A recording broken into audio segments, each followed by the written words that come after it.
Joe, I can't let you do this to me. Not with the whole Senate watching. Senator, this would hurt me very badly at home. Ah, you can live with this. I know you can because I've lived with worse. You just want to get some mileage out of this. Save the country from a disastrous appointment. Make yourself a hero. No, I don't, Senator. The hell you don't. No.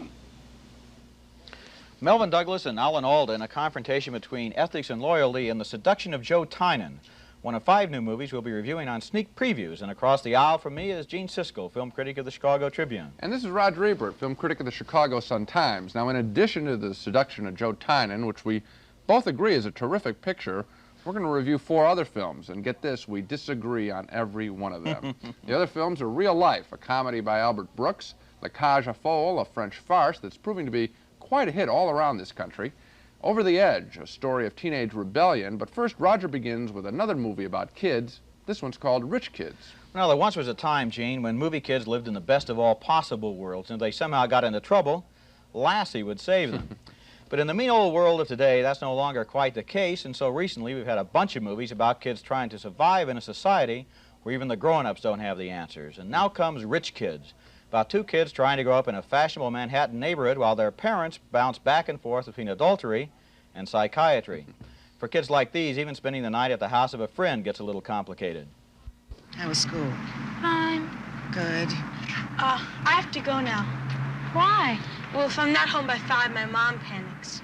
Well, when you first come to this city, it can be pretty scary. How long has she lived here? All life. 6:30 tomorrow? Yeah. Okay. Bye. See ya. Nice meeting you, Jamie. I'll be all packed. That's a nice boy. Packed for what? Sleepover. What sleepover?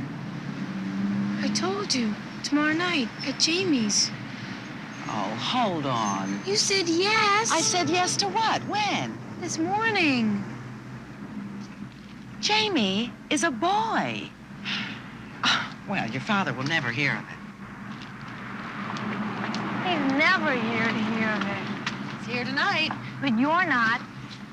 Why do you always have an answer for everything? You promised. I was asleep. A promise is a promise. Yes, I accept that. But is a promise when you didn't even hear what you were promising when you promised it? Yes. That boy... You said he was nice. You didn't even have to ask him to carry your junk. It's not junk. He shook hands. That was Trini Alvarado as the precocious young girl and Catherine Walker as her mother. The young girl knows her parents' marriage is breaking up. In fact, everybody's marriage seems to be breaking up in this movie. But she's young enough to still have that adolescent idealism about love, even if it is only puppy love. And in one of the movie's trickier and more charming scenes, she does visit her boyfriend, Jamie. He's staying at the apartment of his swinging father.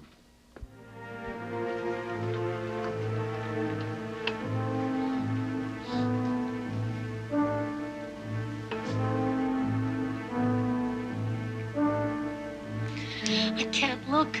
Chicken. Tell me when I can look. Now. You Steve Parker. Jamie Harris, that was cruel. Cruel. Oh.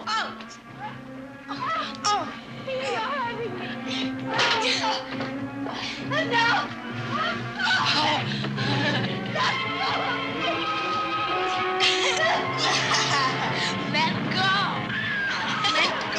Please.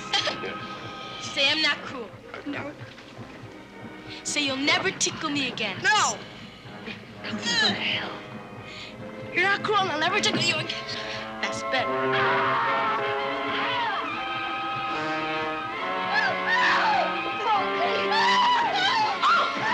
I had my toes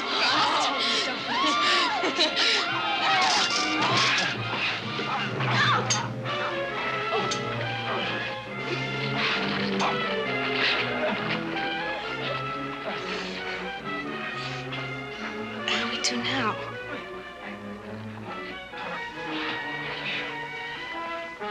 I give up. Kiss me, I'm yours. When you're 13, that's easier said than done. I like the kids in Rich Kids. Their conversations have a ring of truth to them. But What I didn't much like about the movie was the way it took a sensitive and truthful story about these kids and then messed it up with adult characters who seemed borrowed from TV situation comedies.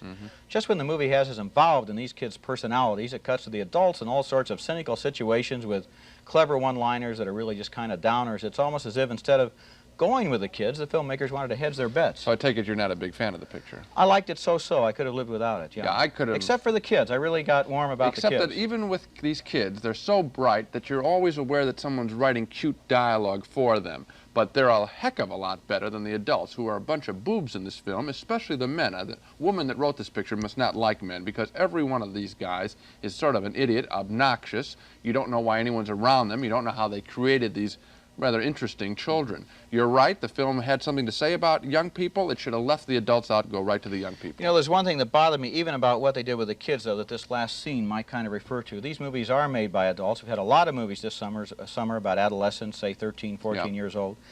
And the kids are always obsessed with sex. The movies are about their sex lives. A lot of 13-year-old kids are a lot more interested in bicycles or stamp collecting or scouting or swimming or watching TV than they are necessarily in sex. But it's the adults who have this hang-up, and they're trying to almost project their own feelings to these hapless characters. I think they're teasing the audience a little bit with the sex and trying to bring some people in.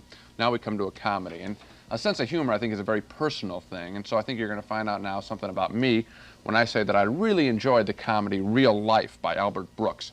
Real Life is a parody of documentary filmmakers who try to get up close and personal to their subjects, who try to reveal through a camera, well, real life. Albert Brooks stars as a director filming a documentary on a typical American family. Now, to get up close and personal, he first greets the family with some psychologists at the airport as the family returns home from a vacation. Now, this Brooks is a clever guy.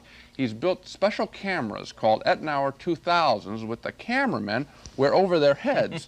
They're supposed to be unobtrusive, but these guys look like they came from Star Wars. Oh, I got mixed up myself. I thought the planes were right. Hey, hello!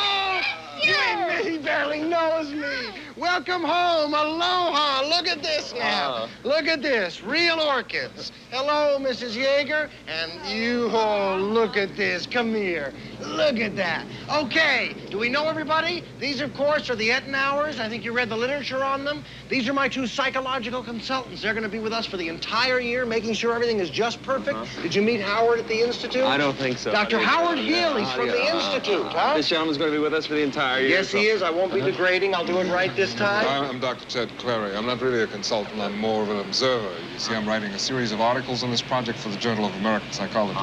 He's a very, very well-known author, written lots of books. You know who's going to publish the articles he's writing? Did you tell him? I did tell him, yes. The Journal of American Psychology, maybe the most prestigious scientific journal in the world, I swear to God. You know who reads these things? Jonas Salk, Buckminster Fuller, William Buckley, every scientist living. They go out to the mailbox, they get them like magazines. We're all going to be on Jonas Salk's coffee table. Can you believe it? He loves it. Okay, one last thing, then I'm staying out of your lives. Lemo back to the house, huh? Just a special treat. Come on, let's go to the lemo. They're all going to be on Jonas Salk's coffee table. Now, this obviously is a put-down of Hollywood filmmakers who just try to take over a situation and think that any problem can be solved with limousine or money. Now, later in the film, this director Brooks follows the mother of the family to her gynecologist to get to know her better. And what follows is a parody of 60 Minutes. Margaret, be with you in a few minutes. Mrs. Yeager, how you feeling? Oh, much better, thank you. What is this? What are these? These are cameras. Oh, no. Oh, damn it. What's going on here? I was clear. Now, come on, you get out of here. I don't need you in here. Wait, this is a big motion picture. I'm Albert Brooks. How are you? I don't care who the hell you are. Talk to my lawyer. Look, I was clear. Get out, out. Dr. Renner, these people are with me. They're filming my Mrs. life. Yeager, I'm sorry, but I've had some bad experiences with the 60 Minutes people. No, we're not news. We're not digging. I don't even ask any questions. I mean, I'm just filming her, and right now you're in their life. They're in my life. Mrs. Yeager, I'm getting awfully angry. My blood pressure's starting to soar. Now, what do you want me to do? You want them in here? Fine. Then they can take out your IUD. To Thorazine. No, you don't understand. Wait, I know what he wants. This isn't a student film. I mean, what are we talking about? Look, there's 4 of us here, okay? He wants an abortion, all right? 2. Make it 2. I'll take a hysterectomy. She'll have the same. How about this? For parking, you think 500 might do it? I just want to film her life. Please, don't make trouble. You're actually going to give me $500 to film an examination? Oh, my God. Maxwell Renner, the baby broke. Oh, Damn it, come on, get out of here. I don't need this. Who is this man? Didn't you see that incredible thing Mike Wallace did on him? This man sold children. They were like baby slave auctions. Oh, One of the my best things on God. 60 Minutes Mike I've ever Wallace seen. sent me a letter of apology. Oh, I'll bet he did. Let's see it. It's out being permaplague. Now, you get out of here. I'll take a hysterectomy. That's ridiculous. That stuff is very funny to me. I like the targets Albert Brooks has picked to skewer, and I like the way he skewers them with enthusiasm, good humor, and a little bit of bitterness.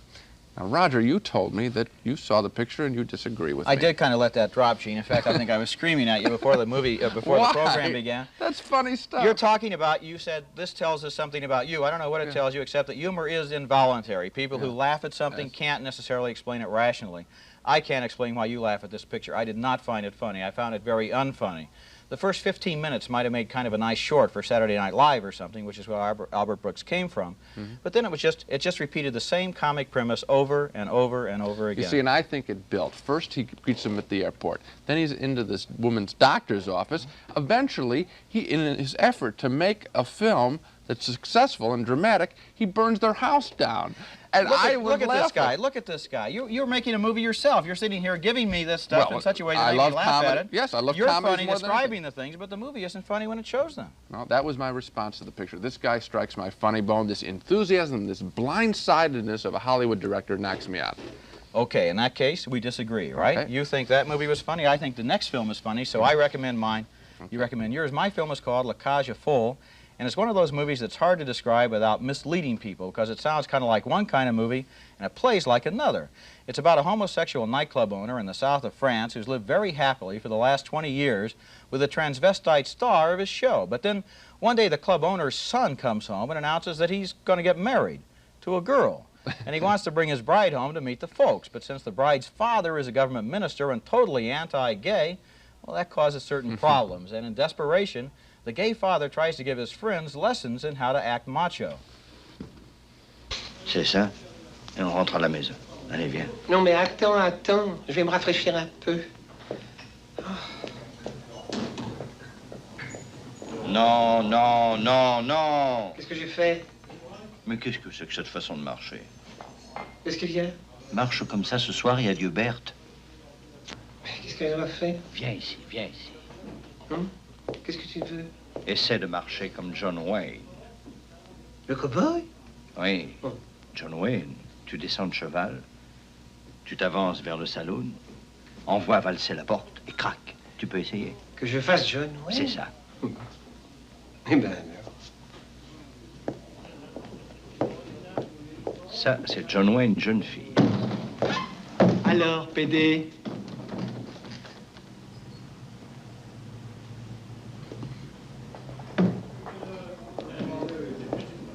Il y en a un qui m'a traité de PD.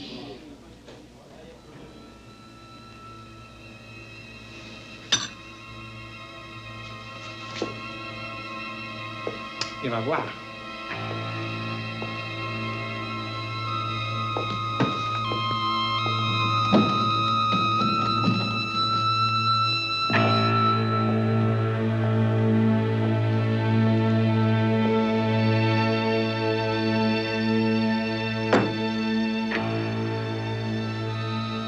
C'est toi qui as traité mon copain de PD?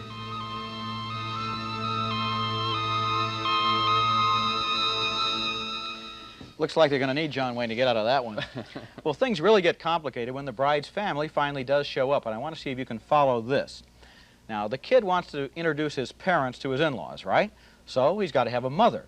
So his father recruits his real mother to come back home and play the role for one night, and so far, so good, but then things get complicated when the transvestite dresses up in drag, and he also turns up as the mother, so now we got a nice little family dinner party with two mothers. The movie itself is one of the year's funniest comedies, and it also has a nice friendly quality. It's not against anybody. It kind of amuses itself, and it amuses us with a basically pretty cheerful look at human nature. I think it's well acted, I'll grant you that. As far as doubling me over with laughter, not once. And I think the reason is that the material no longer is very shocking to me.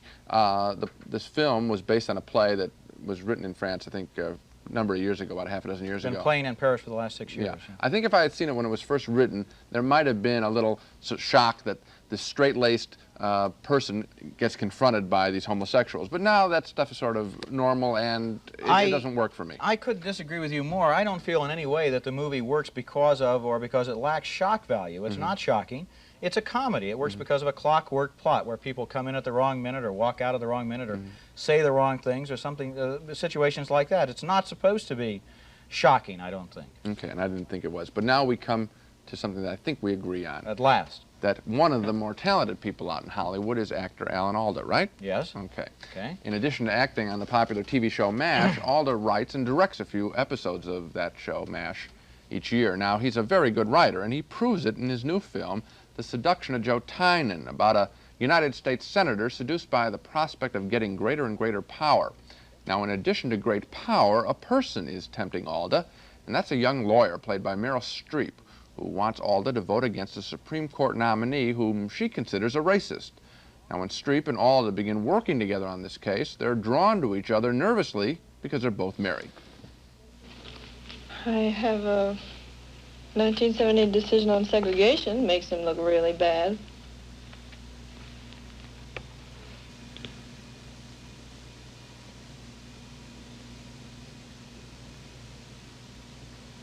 I think this is a pass.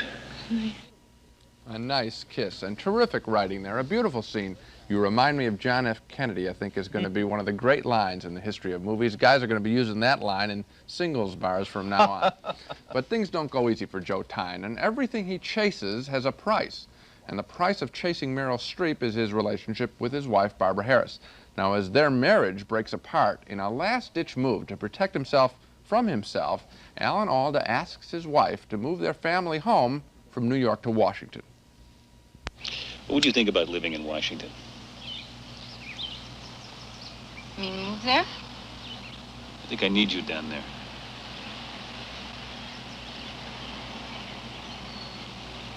Sure. Really?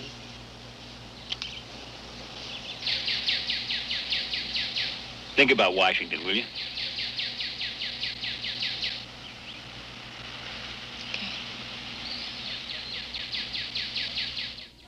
A nice level of tension there. The Seduction of Joe Tynan is an awfully strong film, a very good one. It's a relief from all the silly films, the trivial films we've been getting this summer. We care about Joe Tynan, and we're not sure what choices he's going to make. He doesn't seem to know either. It's just like real life. It is just like real life, and one of the things I liked is how complicated the film makes its characters. Yes. Usually in a love triangle, you get the faithful wife, you get the evil woman, you get the guy in the middle. This time Joe is in the middle, and he's really in the middle because everybody in the film is so complicated, just like real people. And the movie plays fair with their complications until the end, until the last 5 minutes, and then it tries to simplify things and go for a happy ending that just doesn't convince If they had cut off the last 15 seconds, it would have helped. You know, it's easy to throw on a happy ending. It's easy to throw on a very sad ending. This picture was so sophisticated in the beginning, we wanted a life goes on kind of ending. It really got our expectations up, but I think one thing we should make clear is that we do like the film. Yes, we do. Despite the fact I like the ending. Alan Alda. I think he could be the modern Jimmy Stewart. He's got that purity, that good guy quality. He gets himself in a little trouble in this picture. Okay, so this time we agree. Go see The Seduction of Joe Tynan. Close your eyes for the last 5 seconds, right? Okay. Okay. This has been a year for movies about youth gangs, from The Warriors to The Wanderers, but no movie this year has been so perceptive about teenage crime as a low-budget drama called Over the Edge. It's set in a small community west of Denver. It's about kids who have no place to go and nothing to do in a suburban wasteland. It does a very good job of catching the way these kids really do think and really do behave.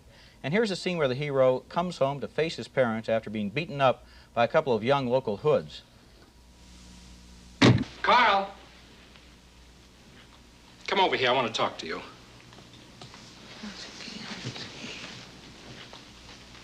Sit down. What is it? I had a talk with Sergeant Doberman this evening. I had to sit there while he warned me about keeping you in line or I'd find myself in some juvenile court somewhere. What? Doberman said what? I'm not finished. I saw you at that wreck yesterday when that boy was arrested, too. Oh, I know you did. I'll bet you and Jerry Cole had Doberman bust the wreck on purpose, huh? Is that what you think? Do you also think that I put that ounce of hash in Claude Zachary's pocket, do you? You think that, too? Wasn't an ounce, Dad. How in the hell do you know so much about it? Did I get busted? Oh. Fred, let's just discuss this quietly. It's not necessarily Carl's fault that Claude... It's never his fault, honey. It's always his friend's fault, right? His friends with the knives, his friends with the drugs, but I got a secret for you, Carl. Those friends of yours are going right to reform school, and you're not going to follow. Who's going to reform school? Carl, we don't want you to see your friend Richie White for a while. Or Claude Zachary either. Now, the teen centers are going to be closed for a while. At least until they can find a new counselor. What's wrong with Julia? I know you like her, hon, but it's obvious she can't control the Wilder kid. You're crazy. Don't leave while we're talking. I said don't leave. I'm not talking to you. Stop that! That was Michael Kramer in a very good performance as the son. And the movie's best scenes are between Kramer and Pamela Ludwig, who plays his girlfriend. When Over the Edge concentrates on these kids and their frustrations, on their angers, their yearnings, it's a very good and sensitive movie. But unfortunately, it goes for a big, explosive climax in which the kids practically declare war on their parents, and that's not original and it's not convincing. Over the Edge has such good stuff in it that I really wish it had avoided the Hollywood ending and stuck to its convictions. Yeah, the parents are a bunch of boobs again in this picture. Good kids, rotten parents. That's easy trash to play up to kids in the audience. The film also has a basic flaw. The film argues that if these kids had more recreational facilities, they wouldn't riot at the end of the picture. Well, you could build 100 recreational facilities there, and the kids are still going to riot, because that's in the nature of this kind of picture, don't you think? Yeah, I think so. For example, if you look at the ads, you hear the ads on radio and television, the ads make you think the whole thing is a war picture between teenagers and parents, and that's exploitation. It doesn't do justice to the good things in the movie. Sure, and we get that every summer. Films playing up to young people who go to the movies most of all during the summer. This film does not work at all, I think. Well, Spot thinks there are a couple of other movies not worth seeing this week, Gene, and so here he is, Spot the Wonder Dog, to introduce Dogs of the Week, where we each pick the week's worst movie. Yes, and my Dog of the Week is the latest Bruce Lee ripoff. Why won't producers let that man lie in peace? Profit is why. Everybody's been trying to find the new Bruce Lee after he died in 1973. Game of Death takes a 6-minute fight sequence Lee filmed with basketball star Kareem Abdul-Jabbar and builds a whole movie around it. Now the fight's okay, but after you've seen that, you've seen the whole movie. What goes on before is just another stupid mobster picture with a stuntman doubling for Lee and with the director of Game of Death intercutting shots of the real Bruce Lee taken from other movies. So Game of Death is worse than a dog. It's fraudulent filmmaking. Sounds to me like grand larceny. Petty theft. Okay. My Dog of the Week this week is a so-called comedy named Summer Camp about a group of aging adolescents with IQs of about -17. They spend the summer throwing pillows, pies, and themselves at each other, and the movie sounds like a ripoff of Meatballs. But no, it was made before Meatballs. It was released afterwards, though, because it was so lousy it couldn't get distributed without riding in on another film's coattails. So Summer Camp is technically about as bad as a movie can be and still be called a movie, and the actors seem about as talented as losers on a game show. But thanks to Meatballs, Summer Camp does set at least one record. It's the first ripoff that was ever made before the original. Horrible. Now, so much for the dogs. Now to recap our reaction to the main movies on this show. Roger liked Rich Kids, the New York Divorce Through the Eyes of Children picture, a little bit more than I did. He gives it a mild yes. He recommends you see it. I don't. But we both thought the kids were okay. It's the adults who were the dummies. I give Rich Kids, which is rated PG, a no.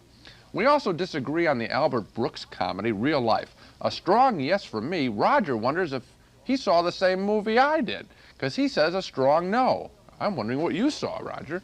And we disagree on Cage aux Folles, the French farce.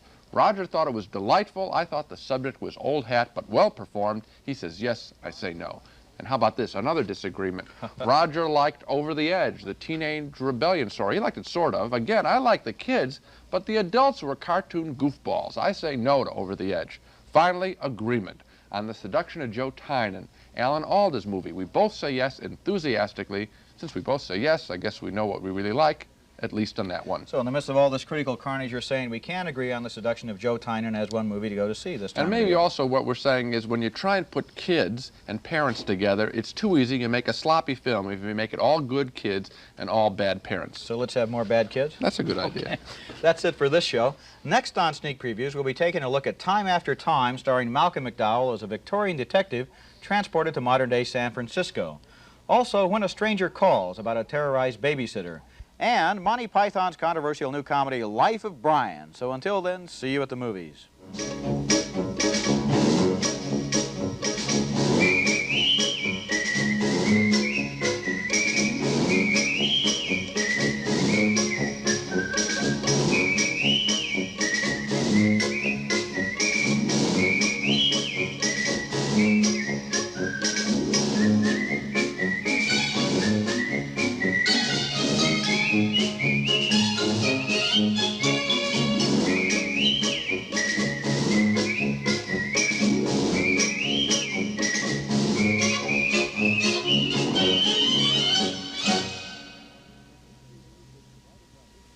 Funding for sneak previews was provided by this station and by other public television stations.